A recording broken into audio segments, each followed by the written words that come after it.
Okay, so hi everybody. I would say that one of the beautiful things in conferences is that you get surprised. You learn like new things you weren't expecting, and the previous talk for me really exemplified that.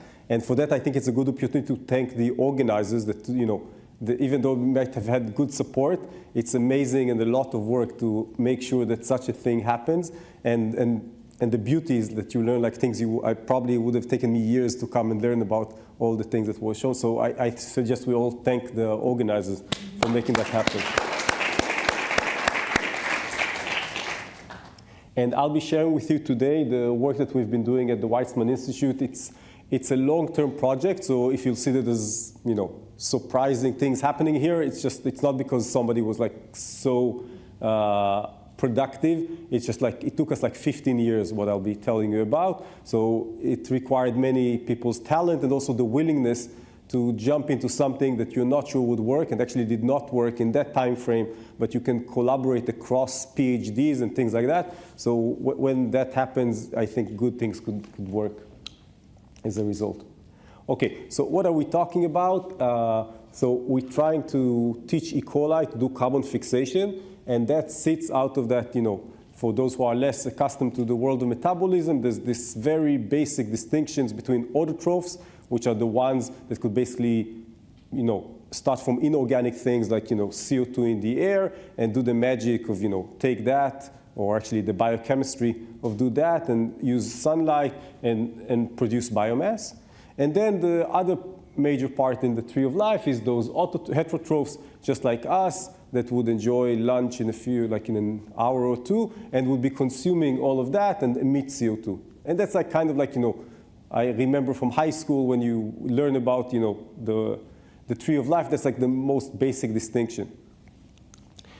And then if you want to go into more details, and why am I interested in that? Because that also sits at the heart of this process called carbon fixation, that when you think about many of the environmental challenges towards sustainability, which is part of the heart of this conference, or if you want the health of our planet, it really sits on top of this process known as carbon fixation, which is part of being an autotroph, and also is kind of like the sister of the light reactions in photosynthesis, and together they start from photons and energy from sunlight, and with that you're storing energy, but also in order to store them for a long period of time, you do that in a very elegant manner instead of like using the kind of like metals that we use from, getting from the bottom of our planet in order to store it in some metals, and in order to build the batteries are based out of organic compounds made of carbon.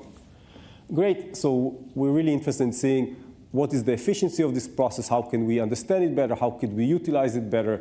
And for that, the idea that we came about is to consider the fact that even though it's well known and it's really at the heart and the basis of our civilization and how the biosphere works, when you look at all sorts of properties, for example, this distinction between carbon dioxide and oxygen in the metabolic pathways and the rate at which things work, like many people thought maybe it could be done better, because in all sorts of ways it's not as amazing as one would think possible. Okay, so how can we better try and do that? And so the idea was to try and see if it was mentioned before that yeast is kind of like the best pet of humanity. So maybe E. coli is the second best in some respects. So it's based on eating sugars and emitting CO2. In that, it's a classic example of a heterotroph.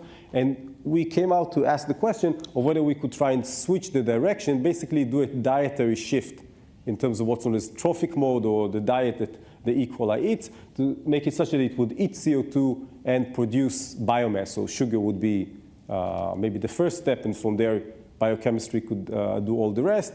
And this was actually an idea that came from two PhD students, brilliant guys, Elad Noor and the late Aaron Bar-Even. And they came up with this idea, which I was pretty skeptical about, I have to say. But now, 15 years down the line, I could give a talk here. So I guess it was a good idea. Okay, so what are we talking about, just to make it a bit more concrete? So out of that, if I was depicting the process of photosynthesis, we're not talking about transforming all of it into E. coli, that would be completely wild, even though after the previous talk about what could be done in yeast, maybe it's not that wild anymore, maybe because this requires like 100 genes or something like that. We're talking just about the carbon fixation pathway, which is known as the Calvin-Benson cycle, something like 13 different genes. And that's what we want to try and plug into E. coli. So far, so good? Okay. And now, in terms of the components are required in order to do that, even though it's still a lot of genes, I would say it could have been much worse in the sense that most of the components of the carbon fixation pathway, in E. coli as well in plants, etc., are actually identical to things you already have in E. coli and in the metabolism of most cells in the living world, because that's based on the backbone of this thing called glycolysis or gluconeogenesis. We heard about it also in the previous talk, and this thing called the pentose phosphate pathway that plays between 6 carbon sugars and 5 carbon sugars and transforms one to the other. So all of that is already built in within E. coli. So we're lucky there. And what we're missing is just these two components in green, one called rubisco, which is the gateway into from the inorganic to the organic world. It's this enzyme that does the reaction of taking CO2 and putting into organic compounds, and this thing called PRK is just build a substrate for rubisco. So just two genes missing in principle. You could also talk about carbonic anhydrase as some other thing. And so we could just go and kind of naively put that on a plasmid and transform it into E. coli, and then the E. coli would have all of the components required to do carbon fixation. Okay? Good. So to put that in the big picture, so that would give you the components required for doing carbon fixation, but there's still the issue of energy. As we mentioned before, the sugar you usually eat both gives you the energy and the carbon source. Here we are building an idea for getting a carbon source from CO2, but we still need to supply the energy somehow. So as I told you, we're not doing it by using photons from the sun because that requires tons of genes. What we could do is supply it with some other source of energy. In this case, we use formate, which is a very basic C1 compound that on the one hand, E. coli, at least until you'll hear Sebastian talk, E. coli could not grow on formate directly. And at the same time, it's also easy to produce it from electricity, from renewable energy in one way or another. So that could be part of a future formate economy, if you want, some alternative way to supply the energy starting from electricity. And that's one of the insights that the late Aaron Bar-Even had in terms of how one could do that. Okay, so to be clear, we try to do carbon fixation, and we'll be supplying formate as the energy source. That's the plan. Okay.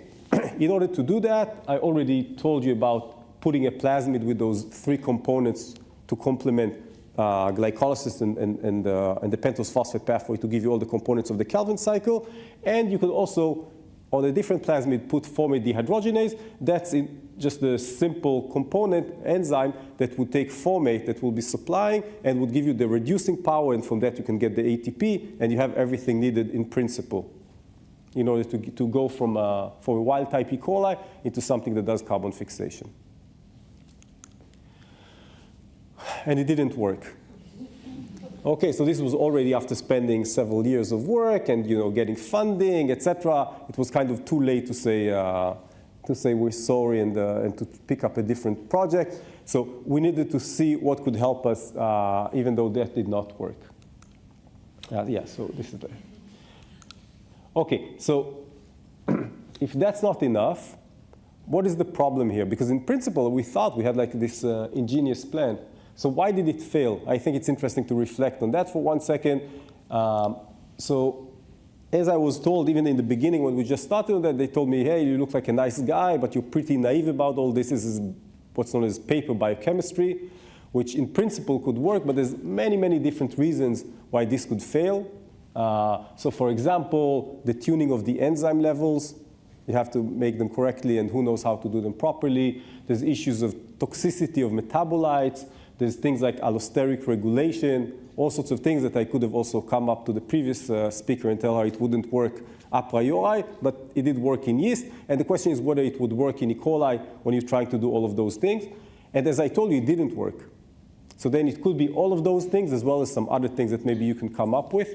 And then the question is, how do you now debug the bugs in the bug, right? Like, how do you, like, what can you do next? And this is very difficult because even though we're like now at 2024 and we have, E. coli supposed to be extremely well known, you think, hey, we could do the rational design, etc. But I see some people nodding in their head. Yeah, we're not there. Like our rational understanding of how things work and how we're really pretty ignorant about it.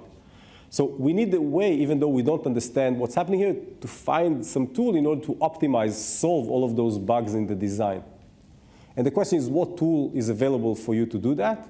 And I can tell you it's not any fancy, computer code that does FBA or something, some other black magic. You need something else because those models are not powerful enough in order to give you that predictive power. And if there's one take-home message from this talk is that I suggest you use that tool because it's really useful. And that, so what you don't know where to start, what do you do? So in order to do that, we want to use evolution in order to solve the bugs in our design. And evolution, I don't have to tell you, is a very powerful tool. So let me show you how we were using it. So for that, we started from this ancestor cell that we've designed, and as I told you, did not work. And then we could put it into this nice machine known as a chemostat, which is a pretty simple one in principle, but actually understanding what really happens there has all sorts of intricacies that are non-intuitive. But if anybody wants to talk about it, we could do that. But basically, this, if you want to think about it, it's kind of like a excellent selection machine, or if you want, it's like a torture machine for putting E. coli under constant starvation, where you'll be supplying them with lots of CO2, lots of energy in the form of fomate, but very, very little sugar, so all the time they're starved. That would ensure that they would keep on dividing and growing and mutating, but very, very slowly, like they would have like a generation time of like 1 or 2 days. And all the time they have this heaven of CO2 and energy around them that if they'll be just willing to change their diet, they could enjoy ample food of that. And it has this nice internal feedback loop such that if they become a bit better in growing on that very little sugar, you just make things even worse in terms of like starvation. It has this automatic feedback loop that we could talk about. Anyway, so the idea was to put them, after the engineering that we did, we put them here and then hope that evolution would solve the bugs in the design. So we did that, and it's a long experiment. Like you do it and you wait a month, nothing happened, 2 months, nothing happened, 3 months, nothing happened. You have to have a lot of patience. Actually, it's not that nothing happens. Usually, things do happen. You get contamination. You have to throw this away. You have to start the experiment again. You don't have a lot of chemostat. Things break up. Long story short, this is what we want to happen, right? Like you started from this sugar that you're supplying, it's xylose. It's kind of like glucose, but with just 5 carbons. And you want to transform into CO2. And that usually also gives you the energy. You want to transform it to form it as the energy source. OK, so we do that. And the question is, what happened next? So the answer is that after like half a year or so, between half a year and a year, you see growth. Meaning that now you also do the test, you put it on a plate, and you see that you have colonies. And now the question is, what happened? Right? There's generally 2 options. One, things we were hoping for is that it actually, does the carbon fixation we were hoping for. But it could be other things, right? Anybody has a suggestion what could else happen? So maybe evolution found a bypass, right? So maybe instead of doing what we wanted, it found some way to eat something else. Sometimes it could break down the plastic, maybe something in the antibiotic, maybe this, maybe that. It could be lots of different options. So the question is, how do you prove in the end? And I can tell you the referees were very skeptical about how can you prove that really in the end what you got now is really E. coli that now is an autotroph, does carbon fixation, rather than all sorts of other things you can come up with.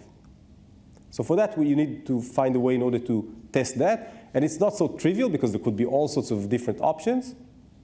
And so what we came up with is to basically try to label the carbon dioxide. So how do you label carbon dioxide? It's a pretty small molecule. So there's a neat trick for labeling, and that's stable isotopes. So instead of normal carbon dioxide that is built out of a carbon which has a molecular weight of 12, you can use an isotope that is C13. And with that, you can follow you can just put it. It's very rare in nature, just 1%. So then you can try and put, say, isotopically labeled CO2, which would be 99 or 100%, and the formate, just to make sure it doesn't found. So there was another alternative, right? That maybe the E. coli found a way to grow on formate. That's another bypass that it could be to our plan.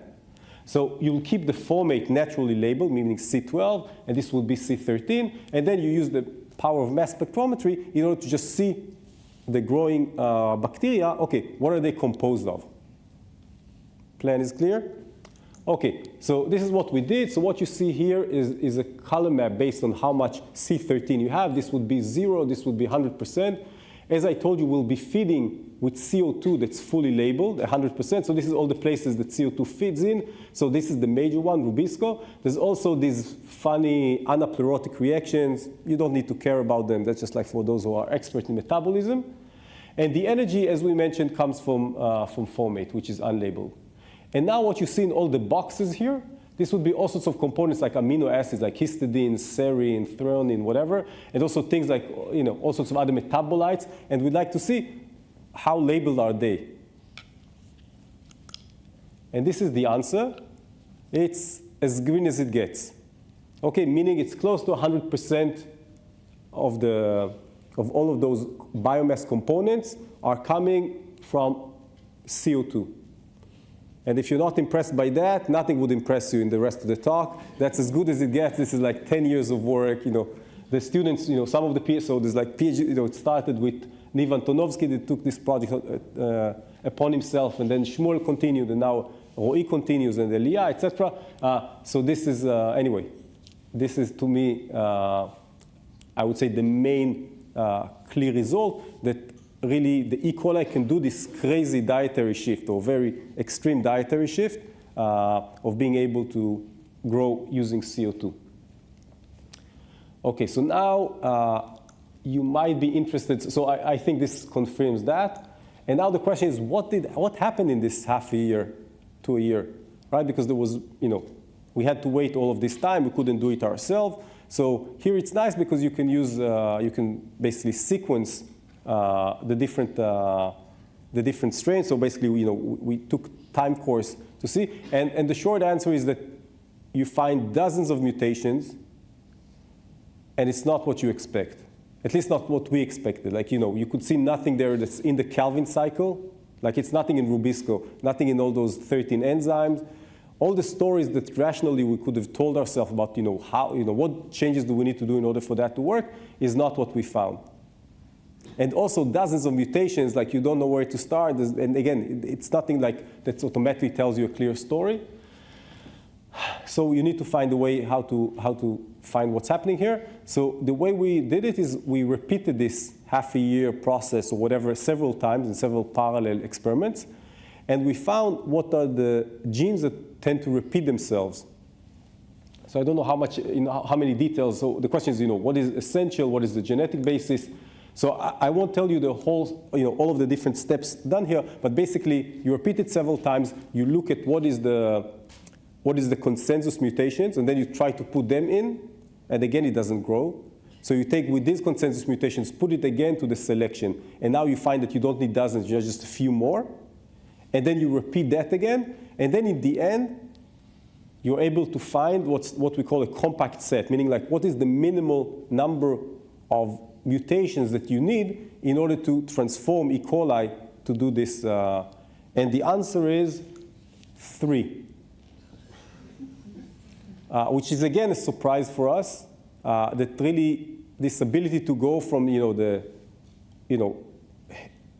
heterotrophic world to the autotrophic world, this very big divide in the textbooks, you can actually achieve it once you have these 3 enzymes. But now when you also have 3 mutations, and if you want to go into the details of that, I suggest you read the recent work from Ro'i and Elia. And I would also say there that it's not that we have an amazing understanding, even on those 3, what do they do? One of them, I think we understand, it's related to when you have autocatalytic cycles, like the Calvin cycle, there's these things called bifurcation points, where the flux needs to be decided whether it stays within the cycle or goes into order to build biomass. And then it seems like you need to close the valve so that not too much goes into producing biomass, because then you drain down the autocatalytic cycle. So if you want, we have information on that. That's our understanding of one of the mutations.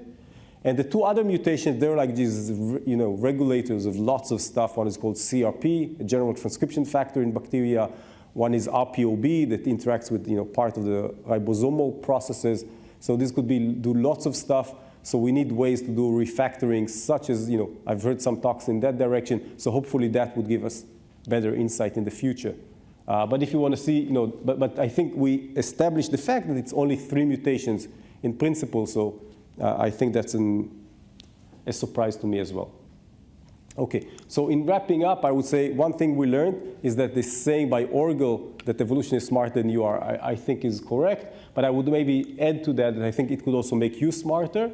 And some, takeaways, I would say, in the big picture. One is the fact about selection being a very powerful tool to achieve things otherwise you wouldn't be able to do even with the best knowledge that we have. In that respect, chemostats is a very good way in order to achieve that if you're working in the world of microbiology. And this combination between rational rewiring, which is what we did, together with evolution, together could give you new, interesting phenotypes. In order to be able to do that, we need to do scaffolding. I didn't get too much into details of that, but if you read one of the papers, you'll understand what I mean. That's part of the rational design. And maybe lastly, metabolism could be highly plastic. I think that's the thing, that even though like now you need the flux maps to look very, very different, it seems like due to evolution, due to something else, these things could easily transform from one thing to another. And in that respect, say, doing carbon fixation, which looks very different from other things, it's actually quite similar maybe to gluconeogenesis plus the pentose phosphate pathway plus a little bit. And metabolism is able to play with these things, which I think is also a sign of optimism for our community in terms of being able to produce things in a way that would be useful for humanity using biology. And then branch points, I mentioned that just briefly, is this place where we think flux modulation is important for giving new phenotypes. So with that, I'll just mention, what are we putting our emphasis right now. So on the one hand, we're trying to look at the growth robustness and how to make these things grow better, because for anything we want to do down the line, the fact that they divide roughly every, I don't know, like 15 hours, and they usually have long leg times, etc. It's not a lot of fun to work with in the lab. It makes things very, very cumbersome. So we try to improve that. We're trying to also engineer them to grow on ambient CO2. So what I've shown you is all with elevated CO2. So that would be like 10% CO2 or so. And we want to see if they could grow also for many, many useful things, etc. To grow it like things, ambient is like 400 parts per million. So can we make that work? And for that, you need to do another step of engineering of doing things known as carbon concentrating mechanisms, which are quite abundant in cyanobacteria, etc. And now we're in the process of trying to put that into our E. coli. We're looking at alternative energy sources. So I've shown you with formate, but maybe you could do it with hydrogen, or maybe in a one-pot assembly, you can have such that the formate is being produced directly from electricity. So we're trying to go along that path together with collaborators. And finally, we want to see if these lessons that we've learned of how to do it in E. coli, how transferable is that to do it in a different organism. So Bacillus subtilis is an interesting alternative microbe to try and do that. And I had a former student that had her PhD working with Bacillus subtilis. She told me how great it is, kind of like the yeast of bacteria. So you can do everything very easy. I told her, no problem. Let's take 3 months in order to able to just recapitulate. She's been hard at work on it for 3 years, and we're still not there. But hopefully, maybe it would work out. But just shows some of the challenges and directions going forward from here. So just to recap, again, the big picture for our community. So we started from the heterotrophic E. coli. We used engineering. That wasn't enough. We had to add evolution. That gave us this evolved autotrophic E. coli. We could just now show it could grow from CO2. But this is, a stepping stone, both in order to test our understanding, to give us ideas, but also we want to move as a community into something that could be taking the energy from renewable energy, get the CO2 in ambient conditions and to give us things that could be relevant for food, for green production, etc. And the path is long. I would also say that even though I think this in terms of the science is pretty interesting, this in terms of the applications has to have another component which talks about the techno-economic feasibility, meaning how much does it cost, what are the environmental impacts. So we've been analyzing that, and the short story is that it doesn't look that great, given what society is willing to pay today for getting, we're getting our food very cheaply, we're getting our fuels very cheaply, we're not paying for the environmental impacts in terms of land, in terms of water, and other things. So there needs to be a big shift in order to make that also reasonable in terms of like a business proposal for that for doing that transition into the green bioproduction, etc. Okay, with that I'd like to end. Thank you very much, and looking forward to more interactions in the remaining time.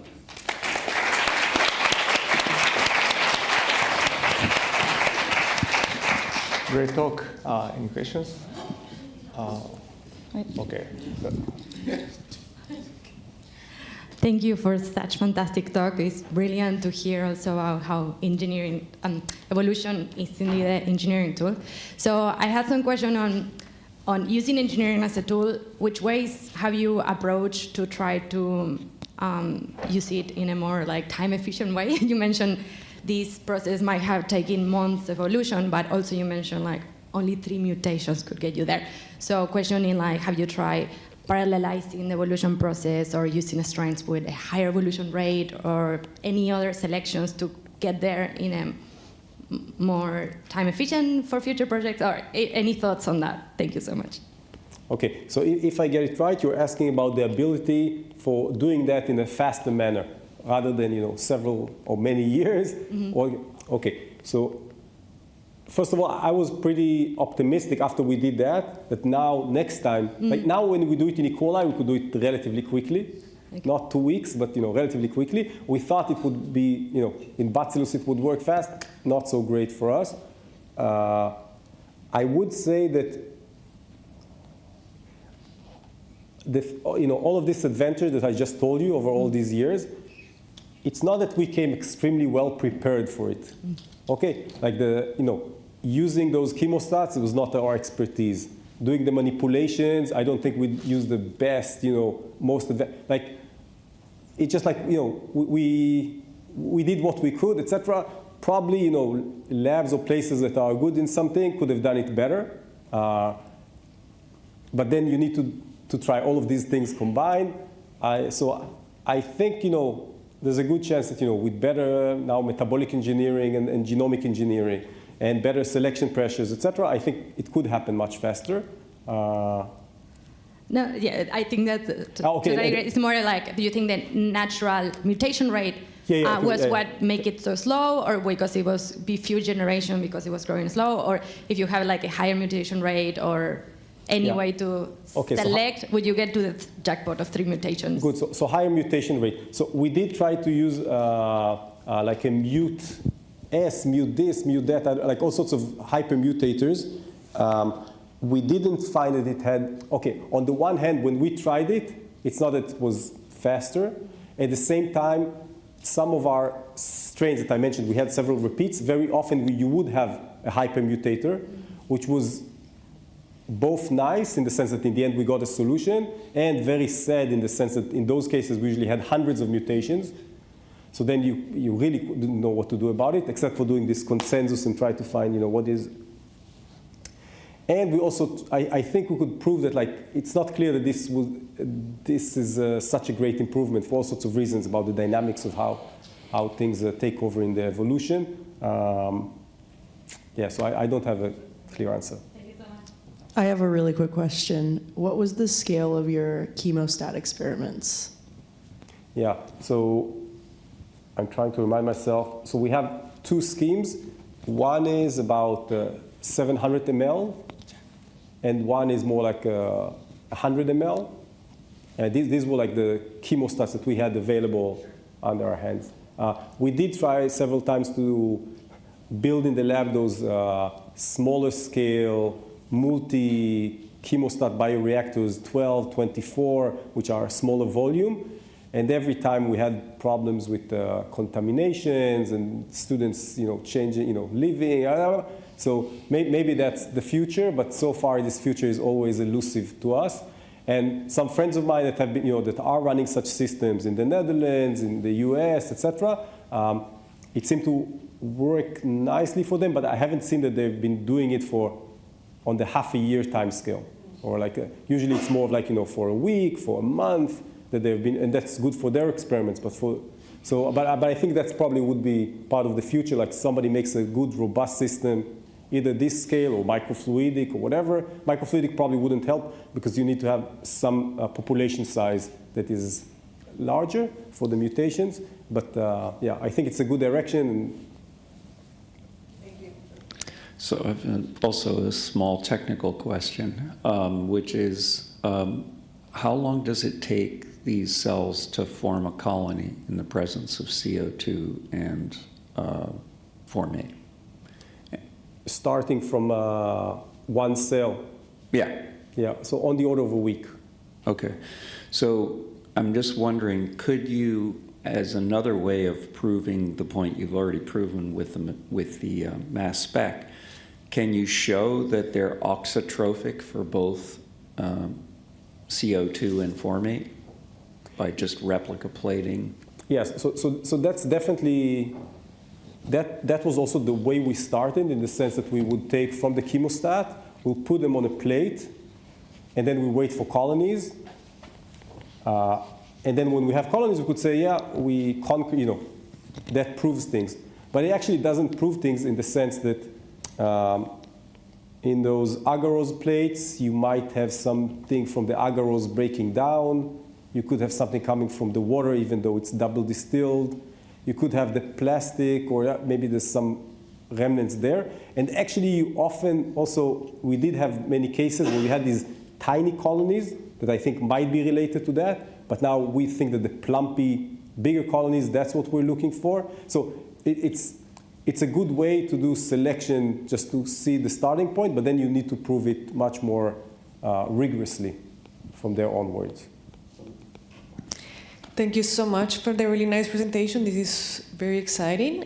I was just wondering, how do you think you can increase the robustness of your process? Because I was really checking briefly how much optical density you're currently getting, and I see that it's around 0.1, 0.2. So I'm just wondering if you also consider that there might be some other genes missing in order to indeed increase the robustness of the process. Okay, so you're asking about ways to increase the robustness, maybe a few more genes, or maybe, yeah. So we spent several years now trying to get higher ODs, faster growth rate, colonies being much more robust, etc. And it's kind of funny. So, Ben said, we worked really hard. We had several, mostly master students trying this, trying that, etc. And very little success. In the end, I think very recently we actually had a breakthrough there. And it's a bit humiliating to say it, but it turns out it seems like it's just a question of pH. So when you grow on formate, because it's a weak acid, you could look at the reaction, and the pH actually increases by quite a lot. That makes it such that now the permeability of the formate getting into the cell decreases by a lot. So it seems like if you're doing titration better, such that the pH stays stable around 7, then you can get to ODs from like 10 times more. The growth is much more robust, etc. That's really new results. Hopefully we'll be able to share that soon. But if that's relevant to you, check on that, or also talk with me and give you the hints that we have. So it seems like that's the way to get much better robustness. And in a way, we could talk about, but it's a much more biophysical or biochemical constraint. So it's not a question of this gene or that gene. It's a problem of whether you can transport what you want, etc. So you also think that you're going to get a better growth once you start incorporating hydrogen with the hydrogenases you're expressing too, rather than using formate? Maybe we can continue the conversation. Yeah. Sorry. Sorry, actually, yeah. Yeah, so we have to move on to the next speaker. Thank you very much, Ron. Thank you.